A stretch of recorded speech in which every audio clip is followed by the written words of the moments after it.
ಇಡೀ ಜಗತ್ತಿನ ವ್ಯವಸ್ಥೆ ಕರ್ಮದಲ್ಲಿ ಹೇಗೆ ನಿಂತಿದೆ ಅಂತ ನಾವು ನೋಡ್ತಾ ಹೋದರೆ ಅದು ಅರ್ಥ ಮಾಡ್ಕೊಳ್ಳಿಕ್ಕೆ ತುಂಬ ಕಷ್ಟ ಇದೆ. ಸರಿ, ಇಷ್ಟು ವಿಷಯ ಆಗುವಾಗ ಇಲ್ಲ ಇದಕ್ಕೆ ಸಂಬಂಧಪಟ್ಟ ಹಾಗೆ ಒಂದು ಪ್ರಶ್ನೆ ಬಂತು ಮಧ್ಯದಲ್ಲಿ. ಏನು ಅಂದರೆ, ನೀವು ಜೀವ ಅಸೃಜ್ಯಾವಸ್ಥೆಯಿಂದ ಸೃಜ್ಯಾವಸ್ಥೆಗೆ ಬರುವಾಗ ನಾವೇನು ಹೇಳೋದು? ಎಲ್ಲ ಕರ್ಮಗಳಿಗೂ ಕೂಡ ಹಿಂದಿನ ಕರ್ಮ ಕಾರಣ ಅಂತ ಅಲ್ವಾ? ನಮ್ಮ ಪ್ರಶ್ನೆ ಸರಳವಾಗಿರುವುದೇನು ಅಂತಂದರೆ, ನಾವು ಇವತ್ತು ಬಿದ್ದೆವು ಅಂತಂದರೆ ಹಿಂದೆ ಯಾರನ್ನು ಬೀಳಿಸಿದ್ದೆವು. ಇನ್ನೂ ಸರಿಯಾಗಿ ಹೇಳಬೇಕು ಅಂತಂದರೆ, ನಾವು ಹಿಂದೆ ಒಂದು ನಾಯಿಯಾಗಿ ಯಾರದ್ದೋ ಕೈಯಲ್ಲಿ ಓಡಾಡ್ತಾ ಇದ್ದೆವು, ಅದರಿಂದಾಗಿ ಈ ಜನ್ಮದಲ್ಲಿ ನಾವು ಒಂದು ನಾಯಿಯನ್ನು ಹಿಡ್ಕೊಂಡು ಓಡಾಡ್ತಾ ಇದ್ದೇವೆ ಅಂತ ಕರ್ಮ ರಿಟರ್ನ್ ಆಗೋದು. ಅಂದರೆ ಅವನಿಗೆ ಅಂದರೆ ಇದರಲ್ಲಿ ಪ್ರಶ್ನೆ ಬರುವುದೇನು ಅಂತಂದರೆ, ಕರ್ಮ ಇಲ್ಲಿಂದ ಬಂತು ಅಂತ ಇಟ್ಕೊಳ್ಳಿ. ಈ ಕೆಲಸ ಆಗಿದ್ದು ಹಿಂದಿನ ಕರ್ಮದಿಂದ, ಈ ಕರ್ಮ ಅದರ ಹಿಂದೆ, ಈ ಕರ್ಮ ಅದರ ಹಿಂದೆ. ನೀವು ಅದರ ಮೇಲೆ ಮತ್ತೊಂದು ಹೇಳ್ತೀರಿ, ಒಳ್ಳೆಯದಾಗೋದು ಕೆಟ್ಟದಾಗೋದು ಕರ್ಮದಿಂದಲೇ ಅಂತ. ಹಿಂದಿನ ಕರ್ಮ ಒಳ್ಳೆಯದಾಯಿತು, ಅದಕ್ಕೆ ಒಳ್ಳೆಯ ಕರ್ಮ ಬಂತು. ಹಿಂದಿನ ಕರ್ಮ ಕೆಟ್ಟದಾಗಿತ್ತು, ಅದಕ್ಕೆ ಕೆಟ್ಟ ಫಲ ಬಂತು. ಈ ಒಳ್ಳೆಯ ಕರ್ಮ ಕೆಟ್ಟ ಕರ್ಮ ಅಂತಿದೆಯಲ್ವ, ಈ ಮಧ್ಯದಲ್ಲಿ ಎರಡು, ಇದು ಎಲ್ಲಿಂದ ಆಯಿತು? ಮತ್ತೆ ಅದರ ಹಿಂದಕ್ಕೆ ಹೋಗುತ್ತೆ. ಅಸೃಜ್ಯಾವಸ್ಥೆಯಿಂದ ಸೃಜ್ಯಾವಸ್ಥೆಗೆ ಬರುವಾಗ ಅವನು ಮೊದಲು ಒಳ್ಳೆಯ ಕರ್ಮ ಮಾಡಿದ್ದಿದ್ರೆ ಮುಂದೆ ಎಲ್ಲ ಒಳ್ಳೆಯ ಕರ್ಮ ಆಗ್ತಿತ್ತು. ದೇವರು ಯಾಕೆ ಒಳ್ಳೆಯ ಕರ್ಮ ಮಾಡಿಸಲಿಲ್ಲ? ಅವನು ಇನ್ನೊಬ್ಬನಿಗೆ ಯಾಕೆ ಕೆಟ್ಟ ಕರ್ಮ ಮಾಡಿಸಿದ ಅಂದರೆ ನಮಗೆ ಪ್ರಶ್ನೆ. ಒಬ್ಬ ಶ್ರೀಮಂತ ಇದ್ದಾನೆ, ಅವನು ಅನಾಚಾರಿಯಾಗಿ ಬದುಕ್ತಾ ಇರ್ತಾನೆ. ಇನ್ನೊಬ್ಬ ತುಂಬ ಒಳ್ಳೆಯವನಿರ್ತಾನೆ, ಆದರೆ ಕಷ್ಟಪಡ್ತಾನೆ ಇರ್ತಾನೆ. ಅದಕ್ಕೆ ನಾವು ಕೊಟ್ಟ ಕಾರಣ ಹಿಂದಿನ ಜನ್ಮದ್ದು ಅಂತ. ಆ ಹಿಂದಿನ ಜನ್ಮದಲ್ಲಾದರೂ ಒಳ್ಳೆಯ ಕರ್ಮ ಕೆಟ್ಟ ಕರ್ಮ ಮಾಡಿಸಿದ್ಯಾರು? ದೇವರಲ್ವಾ? ಹಾಗಾದರೆ ನಮಗೆ ಯಾಕೆ ಫಲ? ಅವನು ಮಾಡಿಸಿದ್ದು, ಉಣ್ಣುವುದು ನಾವು. ದೇವರಿಗೆ ಅರ್ಚನೆ ಮಾಡಿಸ್ತೇವೆ, ಅರ್ಚಕರು ಪೂಜೆ ಮಾಡ್ತಾರೆ, ಏನೋ ಮಂತ್ರ ಹೇಳಿ ಆರತಿ ಮಾಡಿ ಅದರ ಫಲವನ್ನು ತಂದು ಪ್ರಸಾದವನ್ನು ತಂದು ಕೊಡ್ತಾರೆ. ಯಾರಿಗೆ ಒಳ್ಳೆಯದಾಗಲಿ ಅಂತ ಹೇಳ್ತಾರೆ ಅವರು? ಪೂಜೆ ಮಾಡಿದ್ದವನು ಫಲ ಅವನಿಗೆ ಸಿಗಬೇಕಲ್ವಾ? ಇಲ್ಲ, ನಾವು ಹೇಳಿದ್ದು, ನಾವು ಚೀಟಿ ತಂದು ಕೊಟ್ಟಿದ್ದೇವೆ, ನಮ್ಮ ಹೆಸರು ನಕ್ಷತ್ರ ರಾಶಿ ಗೋತ್ರ ಎಲ್ಲ ಏನೋ ಹಾಕಿ ಕೊಟ್ಟಿದ್ದೇವೆ, ನಮ್ಮ ಹೆಸರಲ್ಲಿ ಹೇಳಿದರೆ ಪುಣ್ಯ ನಮಗೆ ಬರಬೇಕು. ಪೂಜೆ ಮಾಡಿದ್ದವನಾದರೂ ಪುಣ್ಯ ನಮ್ಗೆ ಬರಬೇಕು. ದೇವರು ಅಷ್ಟೇ. ಅಗ್ನಿಮೀಳೆ ಪುರೋಹಿತಂ ಯಜ್ಞಸ್ಯ ದೇವ ಮೃತ್ಯುಜಂ ಹೋತಾರಂ ರತ್ನಧಾತಮಂ. ಭಗವಂತ ನಮ್ಮ ನೆಪದಲ್ಲಿ ಇಟ್ಟುಕೊಂಡ ಪುರೋಹಿತ. ಆ ಪುರೋಹಿತ ನಮ್ಮ ಉದ್ದೇಶದಿಂದ ನಮ್ಮ ಒಳ್ಳೆಯತನಕ್ಕೋಸ್ಕರ ಕೆಲಸ ಮಾಡಿಸ್ತಾನೆ. ಆದರೂ ಹೇಳಿ, ಅವನು ಸ್ವತಂತ್ರವಾಗಿ ಮಾಡಲಿಕ್ಕೆ ಸಾಧ್ಯ ಇಲ್ಲ. ಅಂದಮೇಲೆ ಹಿಂದಿನ ಜನ್ಮದಲ್ಲಿ ಆದ ಒಳ್ಳೆಯ ಕರ್ಮವನ್ನೇ ಯಾಕೆ ಮಾಡಿಸ್ತಾನೆ, ಕೆಟ್ಟ ಕರ್ಮವನ್ನೇ ಯಾಕೆ ಮಾಡಿಸ್ತಾನೆ? ಅದರ ಹಿಂದೆ ಹೋದರೆ ಒಂದು ದಿವಸ ಕರ್ಮ ಮಾಡದೇ ಇರುವ ಸ್ಥಿತಿ ಬರಬೇಕಲ್ವಾ? ಜೀವನನ್ನು ದೇವರು ಸೃಷ್ಟಿ ಮಾಡುವಾಗಲೇ ಒಳ್ಳೆಯ ಜೀವವನ್ನಾಗಿ ಸೃಷ್ಟಿ ಮಾಡ್ಬೋದಿತ್ತಲ್ವಾ? ಯಾಕೆ ಎಲ್ಲವನ್ನು ಕೆಲವು ಒಳ್ಳೆಯದನ್ನು ಒಂದು ಕೆಟ್ಟದನ್ನು ಸೃಷ್ಟಿ ಮಾಡಿದ? ದೊಡ್ಡ ಪ್ರಶ್ನೆ. ಅದಕ್ಕೆ ಅವರು ಹೇಳಿದರು, ಜೀವವನ್ನು ದೇವರು ಸೃಷ್ಟಿ ಮಾಡಲೇ ಇಲ್ಲ, ಜೀವ ಇದೆ ಮೊದಲೇ. ದ್ರವ್ಯಂ ಕರ್ಮಚ ಕಾಲಶ್ಚ ಸ್ವಭಾವೋ ಜೀವ ಏವಚ ಯದನುಗ್ರಹತಃ ಸಂತಿ ನಸಂತಿ ಯದುಪೇಕ್ಷೆಯ. ಜೀವವನ್ನು ಸೃಷ್ಟಿ ಮಾಡಲಿಲ್ಲ. ಆದರೆ ಜೀವವನ್ನು ಸೃಷ್ಟಿ ಮಾಡಿ, ಸರಿ ಒಪ್ಕೊಂಡೆ, ನಿಮ್ಮ ಶಾಸ್ತ್ರದಲ್ಲಿ ಆ ಮಾತು ಇದೆ, ನೀವು ಶಾಸ್ತ್ರ ಪ್ರಕಾರ ಹೇಳ್ತಾ ಇದ್ರಿ, ನಾವು ಒಪ್ಪಿಕೊಂಡೆವು. ಜೀವಕ್ಕೆ ಅಚ್ಛೇದ್ಯೋಯಂ ಅದಾಹ್ಯೋಯಂ ಅಕ್ಲೇದ್ಯೋಯಂ ಅಶೋಷ್ಯ, ಹೀಗೆ ಏನೂ ಆಗುವುದಿಲ್ಲ ಅಂತ ಮಾತು ಹೇಳಿದ್ದೀರಿ, ಸರಿ. ಆದರೆ ಆ ಜೀವದಲ್ಲಿ ಒಳ್ಳೆಯದನ್ನು ಕೆಟ್ಟದನ್ನು ಸ್ವಭಾವನಾದರೂ ಯಾಕೆ ದೇವರು ಹೀಗೆ ಇಟ್ಟ? ಒಂದನ್ನು ಒಳ್ಳೆಯ ಸ್ವಭಾವದನ್ನಾಗಿ ಮಾಡಿದ, ಇನ್ನೊಂದನ್ನು ಕೆಟ್ಟ ಸ್ವಭಾವದನ್ನಾಗಿ ಯಾಕೆ ಮಾಡಿದ? ಇಲ್ಲ ರೀ, ದೇವರು ಸ್ವಭಾವವನ್ನು ಮಾಡಲಿಲ್ಲ. ಜೀವದಲ್ಲಿ ಸ್ವಭಾವ ಸಹಜವಾಗಿದೆ. ನೀ ಸ್ವಭಾವನ ಶಬ್ದ ಹೇಳಬೇಕಾದ್ರೆ ಗೊತ್ತಾಗಬೇಕಲ್ಲ, ಅದು ಸ್ವಭಾವ. ಹಾಗಾದರೆ ದೇವರ ನಿಯಂತ್ರಣದಲ್ಲಿದೆ ಅಂದರೆ ಏನರ್ಥ? ಹೌದು, ಸ್ವಭಾವವು ದೇವರ ನಿಯಂತ್ರಣದಲ್ಲಿದೆ. ಸ್ವಭಾವ ಕೊಟ್ಟದ್ದು ದೇವರಲ್ಲ, ಸ್ವಭಾವ ದೇವರ ಕೈಯಲ್ಲಿದೆ. ಅದು ವ್ಯಕ್ತ ಆಗಬೇಕು ಅಂದರೆ ದೇವರು ಮಣ್ಣು ಹಾಕಬೇಕು, ನೀರು ಹಾಕಬೇಕು, ಬುಡಕ್ಕೆ ಅದನ್ನು ಚೆನ್ನಾಗಿ ಮಣ್ಣು ಗಟ್ಟಿ ಮಾಡಬೇಕು. ಒಬ್ಬ ಮಾಲೀಕ ಏನೇನು ಮಾಡಬೇಕು, ತೋಟದ ಮಾಲಿ ಏನು ಮಾಡಬೇಕು ಅಷ್ಟು ಮಾಡದೇ ಇದ್ದರೆ ಕೃಷಿಕ ಅಲ್ವಾ? ಕೃಷ್ಣ ಅಲ್ವಾ ದೇವರು?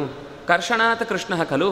ಅದರಿಂದ ದೇವರು ಆ ಸ್ವಭಾವವುಳ್ಳಂತಹ ಜೀವವನ್ನು ಪಂಚಭೂತಗಳೆಂಬಂತಹ ಭೂಮಿಗೆ ಹಾಕಿ, ಅದಕ್ಕೆ ಬೇಕಾದ ಕರ್ಮ ಅನ್ನುವಂತಹ ನೀರನ್ನು ಹಾಕಿ, ಅದರ ಜೊತೆಗೆ ಜ್ಞಾನ ಅನ್ನುವಂತಹ ಬೆಳಕನ್ನು ಹಾಕಿ ಚೆಲ್ಲಿ ಅದನ್ನು ನಿಟ್ಟಾಗ ನಿಧಾನಕ್ಕೆ ಬರುತ್ತೆ. ಕೆಟ್ಟದ್ದನ್ನು ಯಾಕೆ ಮಾಡ್ದ? ದೇವರು ಕೆಟ್ಟದನ್ನು ಮಾಡಲಿಲ್ಲ. ಅದರ ಜೀವದ ಸ್ವಭಾವದಲ್ಲಿ ಏನಿತ್ತೋ ಆ ಕರ್ಮವನ್ನೇ ಬೆಳೆಸಿದ. ಆದರೂ ಕರ್ಮ ಮೊದಲು ಸರ್ತಿ ಮಾಡಬೇಕಲ್ವಾ? ಅದು ದೇವರೇ ಮಾಡಿಸೋದಲ್ವಾ? ಮೊದಲು ಸರ್ತಿ ಯಾಕೆ ಹಾಗೆ ಮಾಡಿದ? ಇಲ್ಲ, ಕರ್ಮವೂ ಜೀವದಲ್ಲಿದೆ. ಹೇಗ್ರಿ ಸಾಧ್ಯ? ಅಸೃಜ್ಯಾವಸ್ಥೆಯಲ್ಲಿ ಕರ್ಮವೇ ಮಾಡುವುದಿಲ್ಲ. ಅದರಲ್ಲಿ ಹೇಗೆ ಮೊದಲ ಬಾರಿ ಮಾಡುವಾಗ ಅದರಲ್ಲಿ ಒಳ್ಳೆಯ ಕರ್ಮ ಕೆಟ್ಟ ಕರ್ಮ ಅಂತ ಹೇಗಿರುವುದು ಸಾಧ್ಯ? 100 ವೋಲ್ಟೇಜಿನ ಬಲ್ಬ್ ಇದೆ. ಆ ಬಲ್ಬಿನಲ್ಲಿ ಕರೆಂಟ್ ಬರುವ ತನಕ ಅದರಲ್ಲಿ 100 ವೋಲ್ಟೇಜ್ ನಮ್ಗೆ ಗೊತ್ತಾಗೋದಿಲ್ಲ. ಕರೆಂಟ್ ಬಂದ ಮೇಲೆ ಗೊತ್ತಾಗುತ್ತೆ ಅದರಲ್ಲಿ 100 ವೋಲ್ಟೇಜ್ ಇದೆ ಅಂತ. ಹಾಗೆ ಜೀವದಲ್ಲಿ ಶಕ್ತಿಯ ರೂಪದಲ್ಲಿ ಕರ್ಮ ಇದೆ. ಯಾವಾಗ ದೇವರು ಅದಕ್ಕೆ ಓಡಾಡಲಿಕ್ಕೆ ಶರೀರವನ್ನು ಕಲ್ಪನೆ ಮಾಡಿ ಕೊಡ್ತಾನೋ ಆಗ ಅದು ವ್ಯಕ್ತ ಆಗುತ್ತೆ. ಕಹಿಬೇವಿನ ಬೀಜದಲ್ಲೇ ಕಹಿಯನ್ನು ಕೊಡುವ ಗುಣ ಇದೆ. ಯಾವಾಗ ಅದನ್ನು ಚೆನ್ನಾಗಿ ನೆಟ್ಟು ಬೆಳೆಸ್ತಾನೋ ಆಗ ಅದರ ಬೀಜದಲ್ಲಿ ಪೂರ್ತಿ ಎಲೆಯಲ್ಲಿ ಕಹಿಯ ಗುಣ ಅನ್ನೋದು ಸ್ಪಷ್ಟವಾಗಿ ಗೊತ್ತಾಗುತ್ತೆ. ಅಲ್ಲಿ ತನಕ ಗೊತ್ತಾಗುವುದಿಲ್ಲ. ನೀವು ಮಾವಿನ ಬೀಜದಲ್ಲಿ ಸಿಹಿ ಎಲ್ಲಿದೆ ಅಂತ ನೀವು ತೆಗೆದು ನೋಡಿದ್ರೆ ಅತ್ಯಂತ ಕಹಿ ಅದು. ಸಿಹಿ ಎಲ್ಲಿಂದ ಬಂತು ಅಂದರೆ ಅದರ ಒಳಗಿದೆ. ನೀವು ಯೋಚನೆ ಮಾಡಿ, ಆಲದ ಮರ ಎಷ್ಟು ದೊಡ್ಡದು ಎಷ್ಟು ದೊಡ್ಡದು ಎಷ್ಟು ದೊಡ್ಡದು ಬೆಳೀತಾ ಹೋಗುತ್ತೆ. ಆದರೆ ನೀವು ಅದರ ನೆಗ್ರೋಧ ಫಲಮಾಹಾರ ಉಪನಿಷತ್ತಿನಲ್ಲಿ ಅದನ್ನೇ ಹೇಳುತ್ತಾರೆ.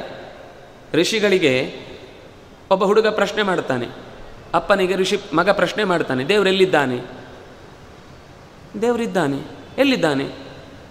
ಕಾಣುವುದಿಲ್ಲಲ್ವಾ? ಸರಿ, ನಿನಗೊಂದು ಪ್ರಾಕ್ಟೀಸ್ ಅಂದರೆ ಹೇಗೆ ಮಾಡಬೇಕು ಅಂತ ಪ್ರಾಕ್ಟಿಕಲ್ ಆಗಿ ತೋರಿಸ್ತೇನೆ. ನೆಗ್ರೋಧ ಫಲಮಾಹಾರ, ನೆಗ್ರೋಧದ ಹಣ್ಣನ್ನು ಆಲದ ಹಣ್ಣನ್ನು ತಂದ.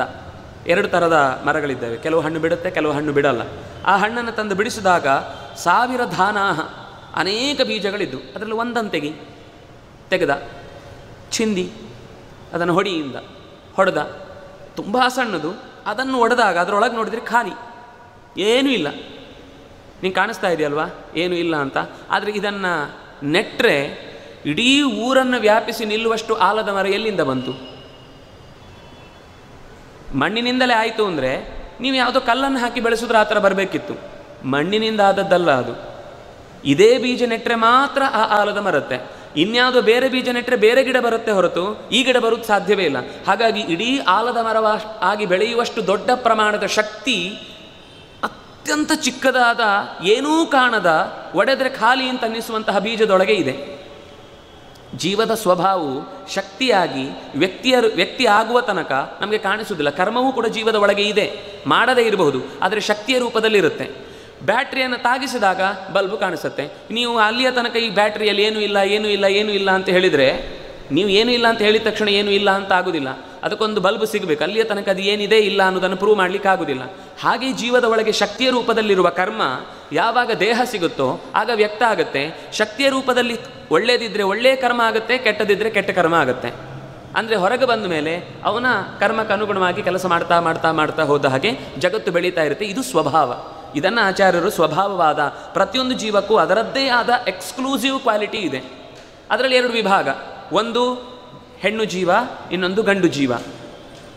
ಇದು ಜೀವದಲ್ಲೇ ಇರುವಂತಹ ಗುಣ. ಇದು ಆಚಾರ್ಯರು ಮಾತ್ರ ಹೇಳಿದ್ದು, ಇನ್ಯಾರೂ ಹೇಳಿಲ್ಲ.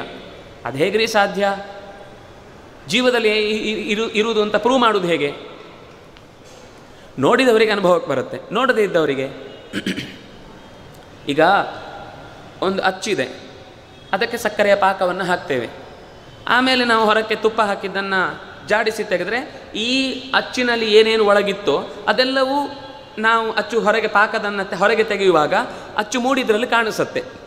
ಅಂದರೆ ಇಲ್ಲಿ ಇದ್ದರೆ ಮಾತ್ರ ಇಲ್ಲಿ ಕಾಣಿಸುತ್ತೆ, ಇಲ್ಲಿ ಇಲ್ಲದೇ ಇದ್ದರೆ ಅದು ಕಾಣಿಸ್ಲಿಕ್ಕೆ ಸಾಧ್ಯ ಇಲ್ಲ. ಗುರುತು ಏನೋ ಒಂದು ಡಿಸೈನ್ ಇದೆ ಅಂತ ಇಟ್ಕೊಳ್ಳಿ. ಆ ಡಿಸೈನ್ ಇಲ್ಲಿಗೆ ಬರಬೇಕು ಅಂದರೆ, ಈ ಅಚ್ಚಿನಲ್ಲಿ ಬರಬೇಕು ಅಂದರೆ ಇಲ್ಲಿ ಇರಬೇಕು. ಮಣ್ಣು ಹೆಣ್ಣ ಗಂಡ? ಜಡಕ್ಕೆ ಹೆಣ್ಣು ಅನ್ನುವ ಗುಣವೂ ಇಲ್ಲ, ಗಂಡು ಅನ್ನುವ ಗುಣವೂ ಇಲ್ಲ. ಗಾಳಿ, ನೀರು, ಬೆಂಕಿ, ಆಕಾಶ ಯಾವುದು ಹೆಣ್ಣು ಅಲ್ಲ, ಗಂಡು ಅಲ್ಲ, ಏನೂ ಅಲ್ಲ ಅದು. ಆದರೆ ಇದರಿಂದ ಮಿಕ್ಸ್ ಆದ ತಕ್ಷಣ ಒಂದು ಹೆಣ್ಣಾಯಿತು, ಒಂದು ಗಂಡಾಯಿತು. ಯಾಕೆ? ಅಂದರೆ ಎರಕೆ ಎಯ್ದಂತಹ ನಾವು ಮಣ್ಣು, ನೀರು, ಗಾಳಿ, ಬೆಂಕಿ, ಆಕಾಶ ಅನ್ನುವ ಪಂಚಭೂತ ಈ ಜೀವಕ್ಕೆ ಎರಕೆ ಹಾಕಿದಾಗ ಆ ಜೀವದಲ್ಲಿರುವ ಸ್ವಭಾವದಂತೆ ಗಂಡಾದರೆ ಗಂಡು ರೂಪ ಬಂತು, ಹೆಣ್ಣಾದರೆ ಹೆಣ್ಣು ರೂಪ ಬಂತು. ಒಳಗಿನಿಂದ ಇಲ್ಲದೆ ಹೊರಗಿನಿಂದ ಹೊಸತನ್ನು ಯಾವತ್ತೂ ದೇವರು ಸೃಷ್ಟಿ ಮಾಡಿ ತೋರಿಸುವುದಿಲ್ಲ. ಇನ್ನೂ ಒಂದು ಸೂಕ್ಷ್ಮ ಇದೆ.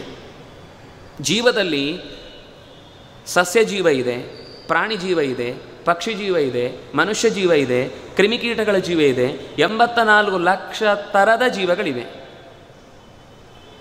ಅದರಲ್ಲಿ 83,99,999 ಜೀವಗಳಿಗೆ ಇಲ್ಲದಂತಹ ಅಪೂರ್ವ ಶಕ್ತಿಯನ್ನು ಕಳುಹಿಸಿದ್ದು ಕೇವಲ ಮನುಷ್ಯ ಶರೀರದಲ್ಲಿ ಮಾತ್ರ, ಇನ್ಯಾವ ಶರೀರದಲ್ಲೂ ಇಲ್ಲ. ಅಂದರೆ ಆ ಜೀವದಲ್ಲಿ ಸಸ್ಯ ಜೀವ ಅಂತ ಇದ್ದರೆ ಇಲ್ಲೊಂದು ಸಸ್ಯ ಹುಟ್ಟೋದು ಸಾಧ್ಯ ಅಲ್ವಾ? ಎಲ್ಲೋ ಒಂದು ಕಡೆ ಮೊದಲು ಇಲ್ಲದೇ ಇದ್ದರೆ, ಈಗ ಒಬ್ಬ ಹಾವನ್ನೇ ನೋಡಲಿಲ್ಲ, ಅವನಿಗೆ ಹಾವನ್ನು ನೋಡಿ ಹಗ್ಗ ಅಂತ ಭ್ರಮೆ ಬರುತ್ತೆ. ಅಂದರೆ ಹಗ್ಗವನ್ನು ನೋಡಿ ಹಾವು ಅಂತ ಭ್ರಮೆ ಬರುತ್ತಾ? ಯಾವತ್ತೂ ಬರಲ್ಲ. ಅಂದರೆ ಒಂದು ಕಡೆಯಿಂದ ನಾವು ಈ ಲೋಕದಲ್ಲಿ ಇಂತಹ ಎಲ್ಲ ಅಪೂರ್ವಗಳನ್ನು ನೋಡ್ತಾ ಇದ್ದೇವೆ ಅಂದರೆ ಇನ್ನೆಲ್ಲೋ ಮೂಲದಲ್ಲಿ ಅದರ ಮಾದರಿಯ ರೂಪ ಇರಬೇಕು. ಅದೆಲ್ಲಿದೆ ಅಂದರೆ ಈ ಜೀವದಲ್ಲಿದೆ. ಪ್ರಾಣಿಯ ಜೀವ, ಪಕ್ಷಿಗಳ ಜೀವ, ಸಸ್ಯಗಳ ಜೀವ, ಕ್ರಿಮಿಕೀಟಗಳ ಜೀವ, ಮನುಷ್ಯರ ಜೀವ, ಈ ಅನಂತ ಜೀವಗಳು ಈ ಲೋಕದಲ್ಲಿ ಎಲ್ಲ ಕಡೆ ಸೇರಿಕೊಂಡಿದೆ. ಇಲ್ಲಿ ಒಂದು ಪ್ರಶ್ನೆ ಬರುತ್ತೆ, ಏನು ಅಂದರೆ ಸಸ್ಯ ಜೀವ ಎಲ್ಲ ಸಂದರ್ಭದಲ್ಲೂ ಸಸ್ಯವಾಗಿಯೇ ಬರುತ್ತಾ? ಇಲ್ಲ. ಅವನ ಕರ್ಮದ ಬಲದಿಂದ ಅವನು ಮನುಷ್ಯ ಶರೀರ ಪಡಿಬಹುದು, ಪ್ರಾಣಿ ಶರೀರ ಪಡಿಬಹುದು, ಕ್ರಿಮಿಕೀಟಗಳ ಶರೀರ ಪಡಿಬಹುದು, ಬದಲಾಗ್ತಾ ಇರುತ್ತೆ. ಭಗವಂತನ ಕಾರುಣ್ಯ ಅದು. ಅವನಿಗೆ ಸಾಧನೆ ಮಾಡಿಕೊಳ್ಳಿಕ್ಕೋಸ್ಕರ ಸಸ್ಯ ಜೀವವಾಗಿದ್ದರೂ ಅವನು ಯೋಗ್ಯನಾಗಿದ್ದರೆ, ಸಾತ್ವಿಕನಾಗಿದ್ದರೆ ಅವನನ್ನು ತಂದು ಮನುಷ್ಯ ಶರೀರದಲ್ಲಿಟ್ಟು ಅದಕ್ಕೆ ಬೇಕಾದಂತಹ ಎಲ್ಲ ಜ್ಞಾನದ ದಾರಿಗಳನ್ನು ತಂದಿಟ್ಟು ಗುರುಗಳ ಉಪದೇಶವನ್ನು ಕೊಟ್ಟು ಅವನು ಮೋಕ್ಷವನ್ನು ಹೊಂದುತ್ತಾನೆ. ಅಲ್ಲ, ಮೋಕ್ಷಕ್ಕೆ ಹೋದ್ಮೇಲೆ ಸಸ್ಯ ಜೀವ ಆಗಿರ್ತಾನ, ಮನುಷ್ಯ ಆಗಿರ್ತಾನ?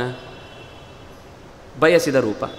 ಸಸ್ಯ ಆಗಿರಬೇಕು ಅಂದರೆ ಸಸ್ಯ ಆಗಿರ್ಬೋದು, ಪ್ರಾಣಿ ಆಗಿರಬೇಕು ಅಂದರೆ ಪ್ರಾಣಿ ಆಗಿರ್ಬೋದು. ಯಾಕೆಂದರೆ ಸುಖ ಇರುತ್ತೆ. ನೀವು ಯಾವ ಶರೀರದಲ್ಲಿದ್ದರೂ ನಿಮಗೆ ಬಂಧನ ಇಲ್ಲ ಅಲ್ಲಿ. ಅದರಿಂದಾಗಿ ಯಾವ ಶರೀರದಲ್ಲೂ ಬೇಕಾದರೂ ಓಡಾಡಬಹುದು. ಅಂದರೆ ಇದು ಆಚಾರ್ಯರು ಹೇಳಿದ ಅತ್ಯಂತ ಸೂಕ್ಷ್ಮವಾದ ಅಂಶ. ಇದರ ಮೇಲೆ ಮಧ್ಯದಲ್ಲಿ ಒಂದು ಪ್ರಶ್ನೆ ಬಂದಿತ್ತು, ಏನು ಅಂದರೆ ಸಾತ್ವಿಕರು, ರಾಜಸರು, ತಾಮಸರು ಅಂತ ಹೇಳ್ತೀರಿ. ಈ ಸಾತ್ವಿಕರೆಲ್ಲ ಮೋಕ್ಷಕ್ಕೆ ಹೋಗ್ತಾರೆ, ತಾಮಸರೆಲ್ಲ ಅಂಧನ್ ತಮಸ್ಸಿಗೆ ಹೋಗ್ತಾರೆ. ಈ ಮಧ್ಯದಲ್ಲಿರುವ ರಾಜಸರು, ನಾವೆಲ್ಲ ರಾಜಸರು ಅಂತ ಅಂದ್ಕೊಂಡ್ರೆ, ನಿತ್ಯ ಸಂಸಾರಿಗಳು ಅಂತ ಅಂದ್ಕೊಂಡ್ರೆ ಮೋಕ್ಷಕ್ಕೆ ಹೋಗುವುದು ಹೇಗೆ?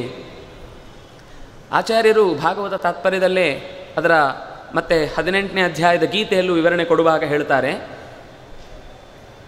ರಾಜಸರಲ್ಲೂ ಕೂಡ ಪರ್ಸೆಂಟೇಜ್ನಲ್ಲಿ ರಾಜಸ ಕಮ್ಮಿ ಇದ್ದು ಸಾತ್ವಿಕ ಜಾಸ್ತಿ ಇರುವಂಥವ್ರು ಇರ್ತಾರೆ. ಅಂಥವರು ಮೋಕ್ಷಕ್ಕೆ ಸೇರ್ತಾರೆ. ರಾಜಸದಲ್ಲೇ ತಾಮಸ ಜಾಸ್ತಿ ಇದ್ದು ರಾಜಸ ಕಮ್ಮಿ ಇದ್ದವರು ಸ್ವಲ್ಪ ಜನ ಇದ್ದಾರೆ. ಅವರು ಅಂದರೆ ಅಂಧನ್ ತಮಸ್ಸಿಗೆ ಹೋಗೋರಿದ್ದಾರೆ. ರಾಜಸವೇ ಮಧ್ಯ ಪ್ರಮಾಣದಲ್ಲಿ ಇರುವವರು ಮಾತ್ರ ನಿತ್ಯ ಸಂಸಾರಿಗಳಾಗಿರ್ತಾರೆ. ನಿತ್ಯ ಸಂಸಾರಿಗಳು ಅಂದರೆ ತ್ರಿದಿವ ನಿರಯ ಭೂ ಗೋಚರ ನಿತ್ಯಬದ್ಧಾನ್. ತ್ರಿದಿವ ಅಂದರೆ ಸ್ವರ್ಗ, ಮತ್ತೆ ಭೂಮಿ, ಮತ್ತೆ ನರಕ, ಹೀಗೆ ಸುತ್ತಾಕ್ತಾನೇ ಇರ್ತಾರೆ. ಪ್ರತಿ ಸೃಷ್ಟಿಯಲ್ಲೂ ಅವರು ಇದ್ದೇ ಇರ್ತಾರೆ. ಅವರಿಗೆ ಯಾಕೆಂದರೆ ಮೋಕ್ಷವೂ ಇಲ್ಲ, ಈ ಕಡೆಯಿಂದ ಅಂಧನ್ ತಮಸ್ಸೂ ಇಲ್ಲ.